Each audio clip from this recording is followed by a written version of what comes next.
Hello, ladies and gentlemen. How are you doing on this fine occasion? Welcome to Serving Nerve, the show where we do whatever we want. So today we're going to be checking out Women Confess Their Biggest Secrets. I haven't checked it out yet, so it should be mad funzo. By all means, let's just get into this madness. In partnership with unlikely collaborators, we've designed perception box questions for communities with common experiences aimed to broaden and deepen self-acceptance and self-understanding. Honestly, I feel like none of us are watching this for that reason. We just want to hear some dirty tea. This group of women was all asked, have you carried a secret about yourself that you dreaded other people finding out? Oh god, I've got so many. These are their answers. I'm sleeping with my best friend's ex. If this is your secret and you'd like to claim it, you can step forward on 3. I don't know how I'd feel about that, to be honest. I feel like that would bother me. Oh, you know what's even worse probably, though? Is if the person that your ex is, like, dating is treated way better than you were when you were dating your ex. I think it's pretty self-explanatory. I don't really have anything else to share to it. Why do you want to share it today? Because I want to tell her and I just don't know how, so I figured might as well get in a video and show her. That is such a dick move, honestly. That is so cringe. No. You gotta just tell people face to face. This is so much disrespect. Let me tell the whole world that I'm screwing your ex. Let me tell the whole internet that I'm screwing your ex, but I didn't have the gall to tell you yourself. I didn't have the, like, mental fortitude to just say it to your face. I had to get into a camera space and then say it, and now you know. But you, and also the entire world knows. That's so dark. Sorry, Haley.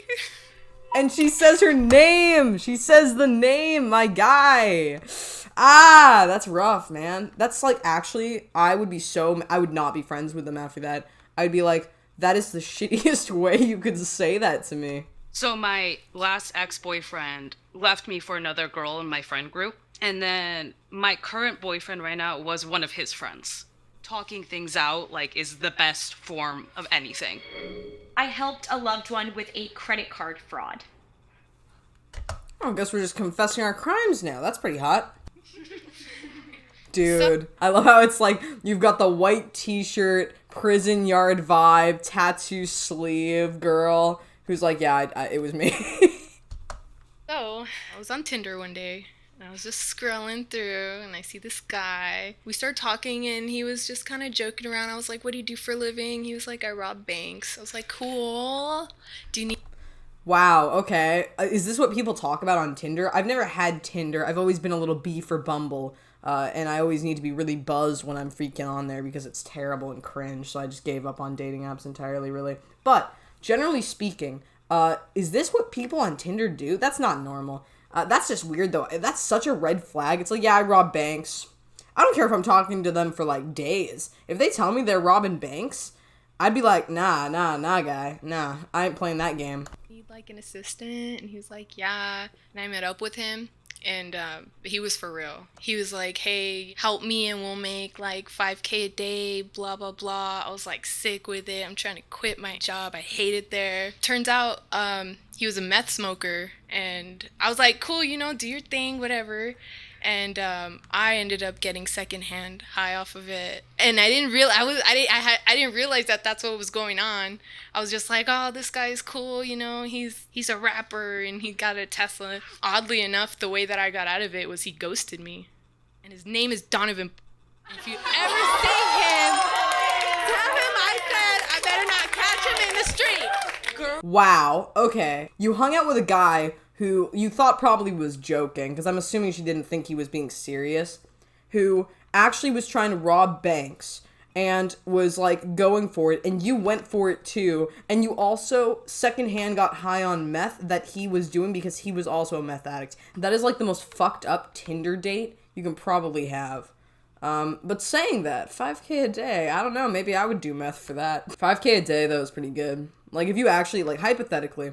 I love how she's like, yeah, and he had a Tesla, too. But I feel like if I were going to actually commit a crime, the money would have to be, like, assured and also exponentially grand. Like, not $5,000 a day. It would have to be, like, stupido money. Like, Dumbo Columbo cash. And the big thing is, I'd either have to have it fortified with minute risk, or something I can get away with without having the potential outcome of success, or preferably, I would totally be successful with it and also get away with it. I'm not gonna lie, I feel like if you presented a crime to most people, and you said, this crime will 100% get you a lot of money, and you will not be detected for this crime, ever, most people would go for it. I'm guessing like 99% of people would go for it. Now that I think about it, it would depend on the crime because, you know, anything that goes against like human rights or like you hurting somebody else or like hurting kids or anything like that, then obviously like I don't think anybody would really go for it, or a lot of people wouldn't go for it.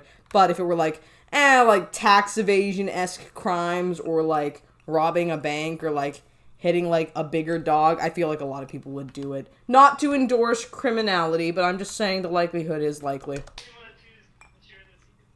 To avoid any girls going through what I went through, I was stupid enough to do it, you know? It's a shame. No one should go through that. Yeah, nobody should stand meth. You know, good for her. She got lucky. She got out of it. She didn't end up, like, you know, being continually, like, spiraling like that dude probably will be. But even so, like, holy guacamole, that is quite brutal. I don't feel like I'm going to go to heaven when I die.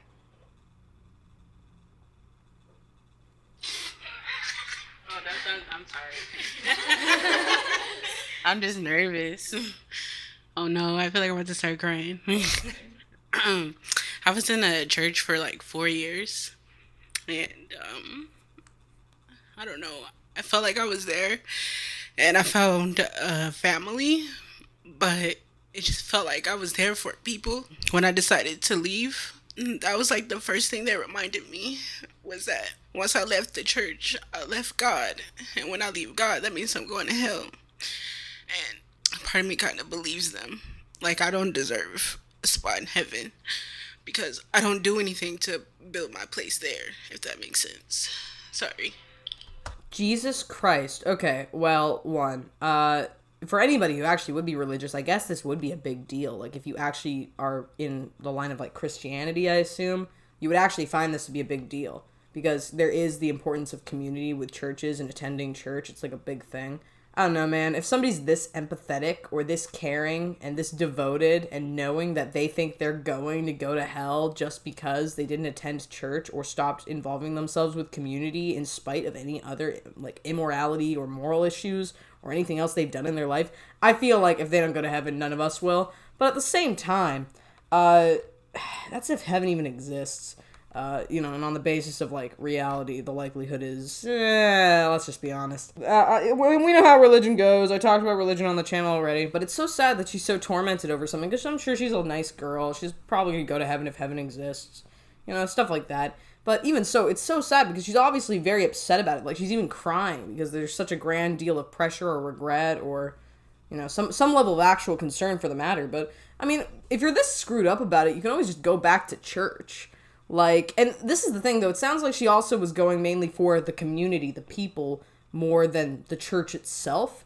So then she stopped going, and then she felt like she was using the church, but now she regrets that she's not going, because now she feels like she's going to go to hell. Either way, she's going to heaven. She's a little angel, okay? But, like, this is kind of sad. Like, that's actually kind of screwed up. I don't really know what to say. I've not been raised particularly religious. I don't know. Is this... if anybody out there has been raised religious...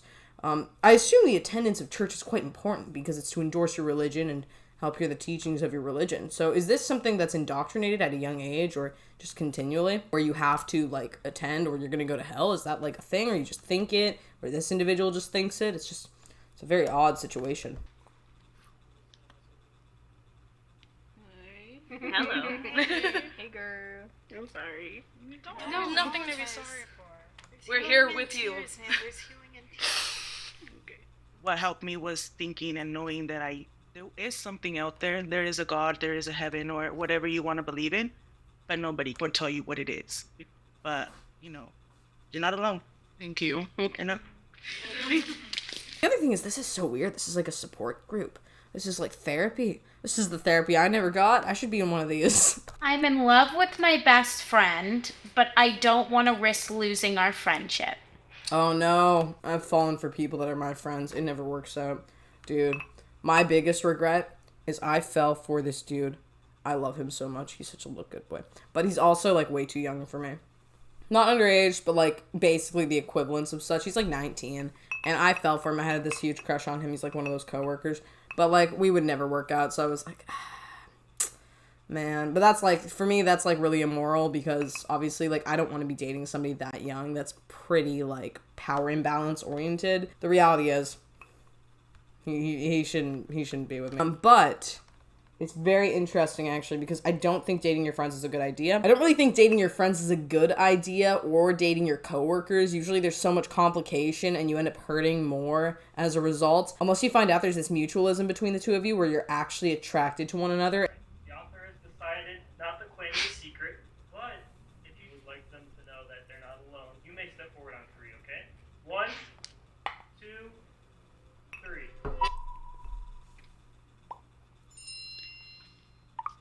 This happened, I had met my friend in 7th grade, and I fell in love with him, and since I was a girl, and she was a girl, I didn't let her know, only to then get outed. My mom found out. My family found out. I remember walking past her and just not talking to her. I forgave her over time, but the funny thing is that she did end up dating another girl in college. So that's friendships for me. Yeah. Well, birds of a homosexual feather do flock together, huh? I mean, I'd probably do the same thing. I remember in school I was actually bullied. Bullied quite lightly, but it was pretty brutal. It was like, man, I was always called a lesbian. I was a tomboy, so, you know, that's what people did. But it was Canadian schooling, it was middle school. And I remember, like, I had hugged a Korean friend of mine. I just remember she was this really sweet Korean girl. And people really tried to, like, push that we were just, like, a lesbian couple for a little bit. Like, I had my one other really good friend who was like, you shouldn't be hugging her because that's going to make everybody think you're a lesbian. Really fucked up stuff. And it's like, dude, honestly, even if I'm a big gaylord for this lovely little lady, I would totally be for it. But it's really unfortunate in school particularly, or at a young age when, you know, you are gay or something, and then you have to deal with the school bullying. I think that's way worse. Also, if you have a particularly religious household, that's the big thing I've also heard. My mom would have probably accepted me no matter what I turned out to be. But regarding, like, anyone who's got a hyper-religious family or, like, a very, like, Catholic family, obviously, like, I think nowadays it's a little more chill, but, you know, obviously this was when she was much younger, so it's probably a little bit harsher where your family finds out and you get outed and all this stuff, and it turns out, like, yeah, you're gay, and this person, like, you know, you had a crush on them, and then they just diss you, or they don't want to be a part of your life anymore. It's just rough stuff. I don't know about you, but I feel like school in general is pretty unforgiving in regards to relationships, like garnering friendships, garnering, you know, sexual relationships, or, you know, just romantic relationships, more so romantic, because you're kind of young, you shouldn't be really getting into sexual stuff, but, like, you know what I mean. It's just unfortunate. I've been married for 6 years, and I'm still a virgin.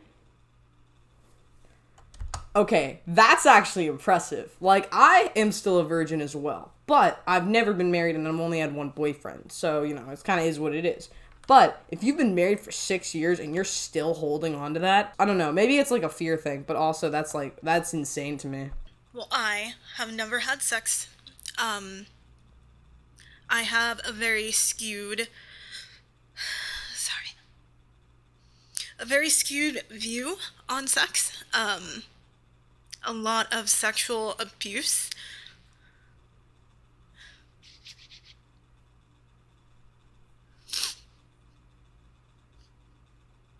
I never had a healthy view of sex. I never got the chance, and then, you know, through a little bit of therapy,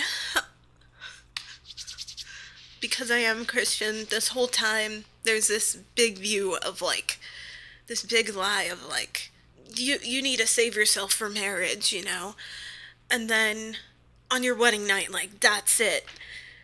And then I got married, and on my wedding night, like, that didn't happen. And I was, like, so ashamed. And my family, God bless them, but they, you know, made comments of, like, you know, because I want my kid's name to be Gracie. Like, when are we gonna see little Gracie around? Like, and so I have a lot of pressure. And my husband, most amazing dude in the world. He's been so patient. And, I feel guilty all the time. I feel guilty, and I'm like, man, he should be with someone else. Because I can't give him that. I hope I get there, because I want to have kids so bad. Because it's like, how come everybody else gets to do this, but I can't? It's just not fair. That's it. One, did not want to interrupt her during that because obviously that's incredibly important. But also, sexual abuse at a young age really does screw your perception of, like, sexual interaction in general. And, yeah, I guess there would be a lot of trauma going back to that. But also, she seems to have picked out a wonderful gentleman if he's willing to stay with her for 6 years in spite of all of that. Really sad. This is just fucked up. I did not think this episode would be this screwed up. But I really hope she has the best outcome for herself because she truly deserves it. That is really unfortunate. The abuse earlier on, whatever that involved, doesn't even matter. Any abuse is bad. And then on top of that, like, you know, the fact that she wants kids and she's so morally torn and she's ashamed of herself, but she shouldn't feel ashamed.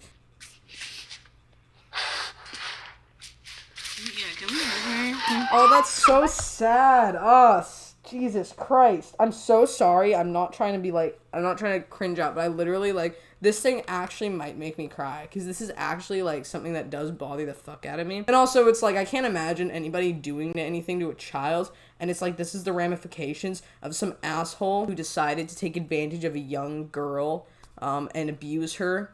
And this is, like, the ramification even now. Sorry. No, it's okay. Gross. Don't be sorry. It's what you're feeling, honestly. Love, sex is not love. Love is something completely different. And if you didn't prove that today, I don't know what will. So, I've been married for the past 6 years, and nobody in my family knows. I've never had sex with my partner. I don't want to cry. Our marriage is based out of friendship, and it's solely that. It means the world to you, right? My parents are gonna kill me.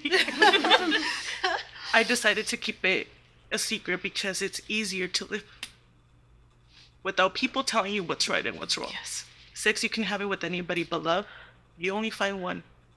And if people understood that connections come with mind, come with feelings, sex wouldn't be viewed as such a necessary thing to make a connection with someone. And if you never conceive it, believe best not he loves you more than what sex would have brought him. I didn't know this would be so common. Is like, I know this maybe is like a complete coincidence and completely uncommon, but like a sexless marriage and they've never had sex, but they've been married for so long. I did not know that a sexless marriage would involve something like this. I always hear the stereotypical, like, oh yeah, the passion dies. But in this regard, it seems the passion's there always, and yet you still don't have sex. It's very interesting.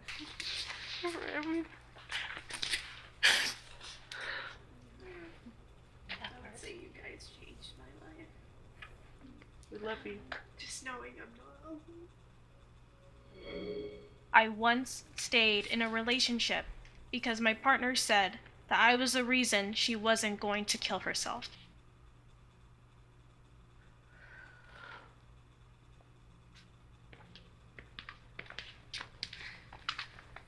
When I was 14 and just starting high school, I was doing a lot of theater.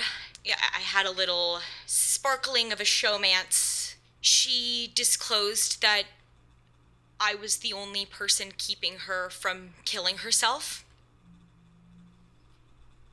And as a 14-year-old, like, you don't know really what to do in that situation when you're handling things so heavy that you've just never dealt with before, and I completely destroyed my relationship with my family. Like, I just risked it all for this person. I felt the obligation to protect them and to care for them and to be their, safety vest. Yeah.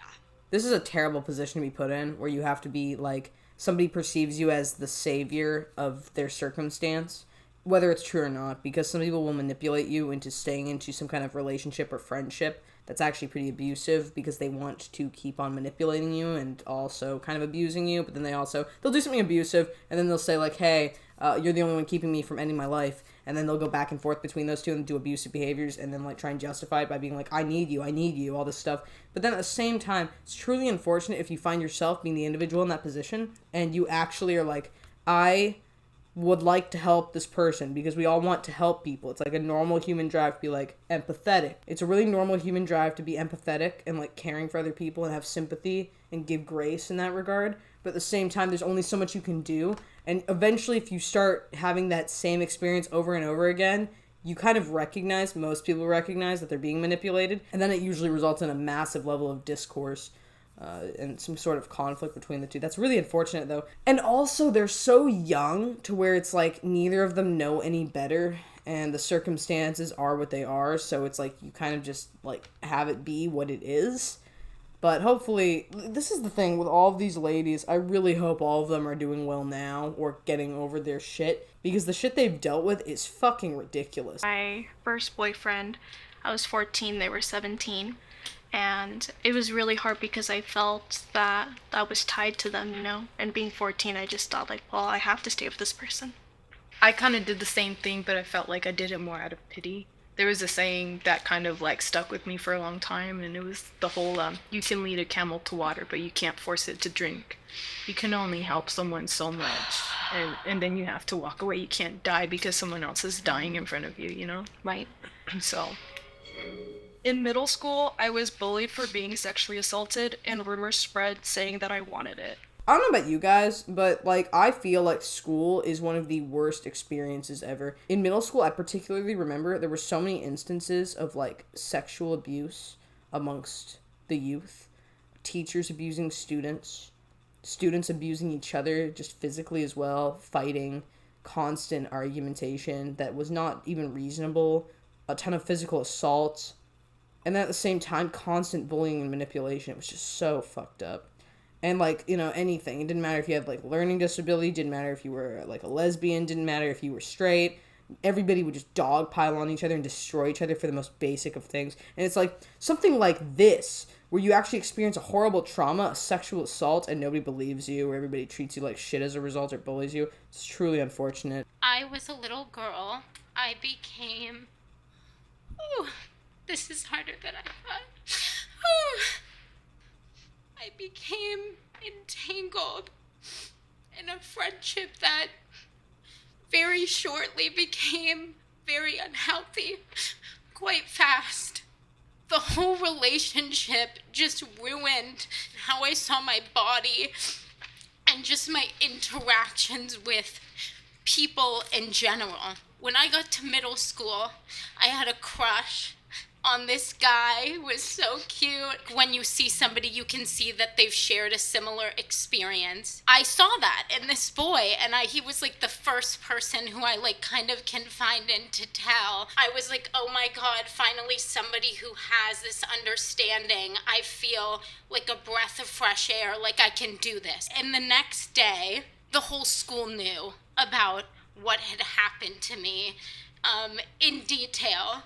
And I was bullied really, really bad because the sexual assault happened by a woman, which was seen so differently of like she wanted it to happen because it wasn't a man, and my life just became ruined after that experience. And it was like, that was like the dark doom that like started my life kind of falling apart.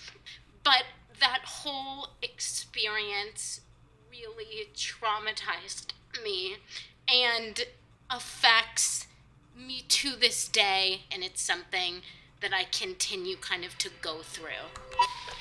This is the other thing, is all of these women, like, a lot of their experiences are from, like, you know, a lot of them are from, like, childhood. But I feel like all of these women are making the right decision with venting and being out there, because I can connect with some of this shit, even though I obviously am not here to be like, I've had the same situations. I certainly haven't. But to experience an inconsensual sexual encounter in any capacity is terrible. and then to know that other people are talking to you or other people around you about that, and it's spreading like wildfire, that is, like, fucked. But a lot of the time, it's like, these are kids, or these are really young individuals, and I feel like they're just not ready for that kind of experience.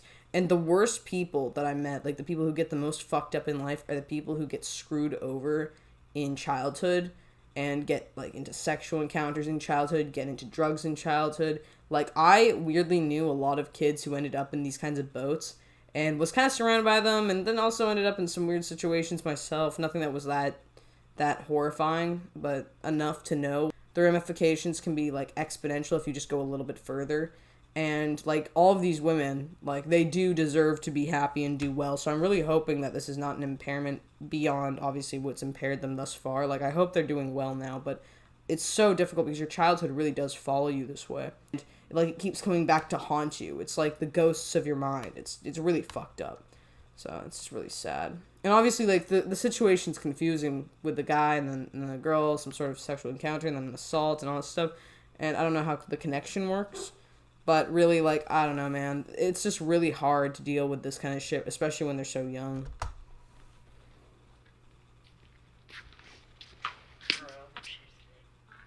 So, personally, I was physically abused by women, so I understand where you're coming from. I'm so sorry that, you know, it became like this big old thing in your life where it's like you felt like you couldn't escape it. Thank you. When I was 20, I got an abortion without telling my parents. Yeah, so I'm 22 now. I had an abortion with my ex-boyfriend at the time. So I'm no longer with that partner, and I'm not gonna lie, he did say that afterwards. After he got me pregnant, he mostly saw me as a friend than a girlfriend, which is, like, such a dog thing to say. I don't know. Like, if you're watching this, oh, sorry, I might want to cut that. And here's the thing, I don't believe in getting abortions. Like, I'm really not for it. I think it does more harm to women than good. Obviously, there are some exceptions, but I feel like there are not that many exceptions. But the fact that this girl, like, gets pregnant by her boyfriend, and then the boyfriend just kind of, like, just dekes out on it, and it's like, I like you more as a friend, that's really fucked. And then on top of that, if she didn't tell her parents, it's probably like she's in a situation also where it's kind of frowned upon to be pregnant at a young age like that, or that you think would be more convenient or something. Like, she's obviously probably going to go to college, try and live her life and all that stuff. I get the point, but I don't think I could support the idea of, if I got pregnant, like, even at the age of 20, like, I don't know how I'd deal with it, but I think I'd have to find a way to deal with it, because I don't think I'd be able to get rid of that kid. Thankful to be living in California and to have access to the services, despite having gone through the experiences of being heckled outside the Planned Parenthood. And the day after my abortion, I ended up going to the ER. I had to do an ultrasound that was an internal ultrasound, and my technician told me that it would have been easier to keep the baby than to have gone through with all that I was going through, which was really not what I needed to hear in that moment.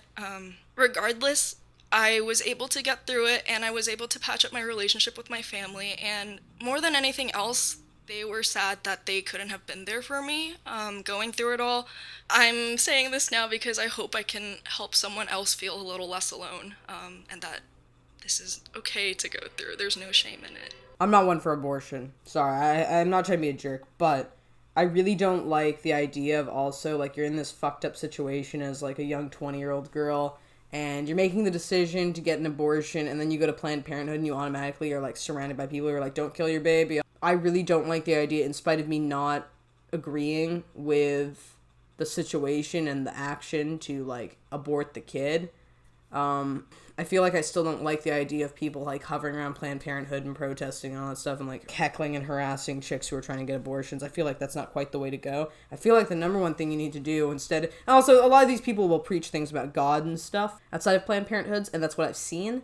But I feel like the best thing for people and women to help prevent them from getting abortions is, like, a lot more education in regards to the ramifications of getting an abortion, because this girl obviously had some really bad experiences post-abortion. And at the same time, I feel like they need to do more, like, explanation on appropriate contraception usage. And, you know, sometimes there's a little bit of that information on Planned Parenthood. But Planned Parenthood, I really, I'm not trying to be a jerk, but I really don't like them. for obvious reasons. And I might make a documentary. I really have been wanting to make this documentary for a while, but it's about abortion. And I tried to make it a little bit like in my scripting of it, because this was something I was going to script. I wanted to make it like not as political as most abortion videos. Like I didn't want it to be on one side of the spectrum or the other. I really just wanted to give mainly the medical information that people can use to help, like more a reference point, because this kind of stuff, like if this girl knew what was going to happen to her throughout this entire experience, maybe she would have changed some things, maybe she would have gone in a different direction, maybe she would have stuck with her decision. But, you know, it's really sad that like you go and you think like this abortion is going to help me deal with the situation, and then you end up in the intensive care unit, or you end up having to like get your system fixed even more because, you know, there was a complication or something. It's just, I have my sympathies, even though I don't agree. I do have my sympathies. But, you know, at the end of the day, I'm not one to take away abortion rights. I do believe people should pay for them out of pocket, though, and that it should be like any other hospital trip. I don't believe in, like, I know she's from California, but I don't believe in paying taxes for abortions. I think it should be like a private payment that you have to assert as an individual getting a private service. I really just don't believe in paying for other people's abortions when there are so many other medical issues that could use some public funding. So, I don't know. That's just my opinion. I know it's biased because obviously my mom raised me to not really believe in that kind of thing in spite of a lack of religiousness or a lack of religion in my life. But, you know, it's just a point to make. I hope she's doing well now, this young lady. I hope all these ladies are doing well now, but geez Louise, that's pretty brutal. Thank you guys for being you. This is so sad. This makes me so sad for these women. Like, I'm glad that they're finding community and camaraderie and, you know, finding that they can all kind of, like, listen to each other and bring each other some level of, like, therapy, acceptance, or kindness. But I hope that all these women are doing well now because they've been through some stuff, man. They've been through some stuff. This is just a very interesting video. I thought this was going to be a little bit more, like gossipy. Oh, like, you know, there was a little gossipy stuff in there, but this just got dark and deep really quick. So I'm so sorry, my people. I did not mean to make it that brutal. I'm sorry. I'm not trying to be so therapy-esque or so, like, hyper, you know, defensive about saying things and doing things, but this has made me a little uncomfortable, I won't lie. I hope these women are doing well, but tell me what you think in the comments below. Have you had any personal experiences you're willing to share about X, Y, and Z and what happened and how you got over it, or have you not gotten over it yet? It's very interesting to me. I know that I've had a lot of fucked up shit happen to me where I've definitely not let it, you know, kind of pass me yet. I've never gotten over it. And other things I've definitely had to move past. So, obviously, like, I'm not one to talk in regards to the position outside of any of these women. I'm basically, like, I'm actually even worse because I instead of talking about my problems, bottle up my feelings and then let them fester and become pestilence inside of me. So, anyways, that's the video. Hope you all enjoyed. So sorry, I did not mean to make it so dark. And I hope all these women are thriving, doing well in life. And I hope they can overcome any of the issues they face in spite of any disagreements or, you know, obviously things I don't particularly agree with, i.e. the abortion thing. Hope they're all doing well. I hope they all thrive in society. Hope they all make good on themselves and take care of themselves. But yeah, that's the video. Tell me what you think in the comments below, my people. I will see you next time. Slater.